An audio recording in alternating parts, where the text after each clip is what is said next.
मोदी जी की जो यात्रा हुई, पटना के रोड शो में लोग नहीं निकले, विक्रमगंज की जो रैली में आधी कुर्सियां खाली हुई थी।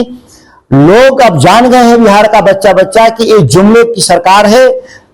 या डबल इंजन की सरकार नहीं है, डबल झूठ बोलने वालों की सरकार है। और पूरे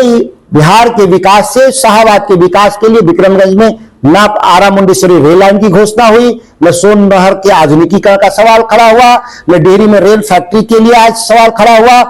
तो माननीय प्रधानमंत्री जी, आखिर केवल और केवल प्रधानमंत्री नहीं है आप केवल प्रचार मंत्री नहीं हैं, आप देश के प्रधानमंत्री हैं। और मेरे पास साक्ष्य है, मैं अपने मोबाइल में दिखाना चाहता हूं कि पूरे बिहार के सरकार के पदाधिकारियों ने जीविका के दीदियों को आदेश दिया था, मेरे पास वो चिट्ठी है, मैं दिखा देता हूं कि आप वहां 25,000 जीविका दीदी को विक्रमगंज की रैली में, प्रधानमंत्री की रैली में ले आए। इस तरह से सरकारी तंत्र का दुरुपयोग इस स्तर पे साक्ष्य के साथ कभी देखने को नहीं मिला। विक्रमगंज की रैली कोई सरकारी रैली नहीं थी, प्रधानमंत्री की और राजनीतिक रैली थी, और उसमें 25,000 रोहतास, कैमूर, बक्सर और आरा से ला करके रैली में भीड़ करने के लिए सरकारी तंत्र का दुरुपयोग किया गया,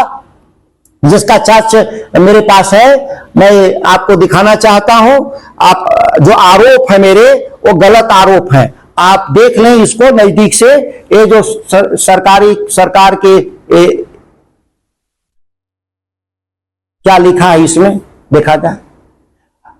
बकायदा सरकार के अधिकारी ड्यूटी पर लगाए गए हैं कि आपको यहां से इतने लोगों को लाना है। आपको के लिए प्रधानमंत्री और नीतीश कुमार इतने लाचार हो गए हैं, बिहार की जनता जब उनकी रैलियों में नहीं आ रही है तो आप भय और दबाव में जीविका दीदियों का जो मानसिक शोषण करके आप उनको कार्यक्रमों में लाने का प्रयास कर रहे हैं। फिर भी आपकी कुर्सियां आधे से अधिक खाली थी। बिहार की जनता बदलाव के लिए स्पष्ट मन बना चुकी है और यह भय से लगातार चुनाव को मैनेज करने के लिए सरकार के पदाधिकारियों का एक व्यापक तंत्र संगठित तरीके से जो निचले स्तर पे काम कर रहा है, जिसका हम लोग विरोध करते हैं और इलेक्शन कमीशन ऑफ इंडिया को कार्रवाई के लिए हम लोग कह रहे हैं। नहीं तो ये पूरे बिहार का चुनाव मजाक के रूप में तब्दील हो जाएगा। दिल्ली चुनाव में जिस तरीके से दिल्ली की सरकार के द्वारा, वहां पर केंद्रीय सरकार के द्वारा, निर्वाचन आयोग के द्वारा बड़े पैमाने पर कदाचार किया गया, मतदाताओं के नाम काटे गए, मतदाताओं के फर्जी नाम जोड़े गए, और जो सहयोग नहीं कर रहे थे अधिकारी और कर्मचारी, उन अधिकारियों और कर्मचारियों को बदल देने का काम किया गया था। ठीक वैसा ही षड्यंत्र बिहार के चुनाव में इस खुलासे के साथ मैं करना चाहता हूं कि कैमूर जिला के कई प्रखंडों में, खासतौर से रामगढ़, नुआ और दुर्गावती, जो मेरे पास पुख्ता सूचनाएं हैं, और इस तरह की सूचनाएं राज्य के अन्य कोनों से भी आ रही हैं कि BLO जो सरकारी कर्मचारी होता है, जिसकी जिम्मेदारी होती है मतदाता सूची में नाम जोड़ने और काटने का, उन पदाधिकारियों पर सत्तारूढ़ दल के द्वारा, सत्ता पक्ष के द्वारा, सरकारी पदाधिकारियों के द्वारा व्यापक पैमाने पर दबाव बना जा रहा है। खास तौर से जो रिटर्निंग अफसर हैं, DCLR मोहनिया, दबाव बना रहे हैं कि आप जो भाजपा और सत्तारूढ़ दल के लोग फर्जी मतदाता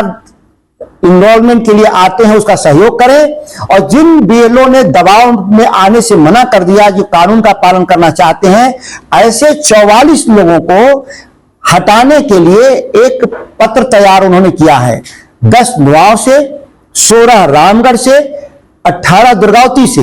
यह पहला लॉट है। इस तरह के और भी पत्र तैयार किए जा रहे हैं, खासतौर से जिनके टाइटल में जो महागठबंधन के जो समर्थक मतदाता हैं या अधिकारी कर्मचारी हैं, जिनके टाइटल में ऐसे शब्द लगे हैं, वैसे लोगों को चिन्हित करके BLO के पद से भी हटाया जा रहा है, और मतदाता सूची में भी उनका नाम डिलीशन शुरू कर दिया गया है। और फर्जी तरीके से उत्तर प्रदेश के लोगों का, दूसरे राज्यों का लोगों का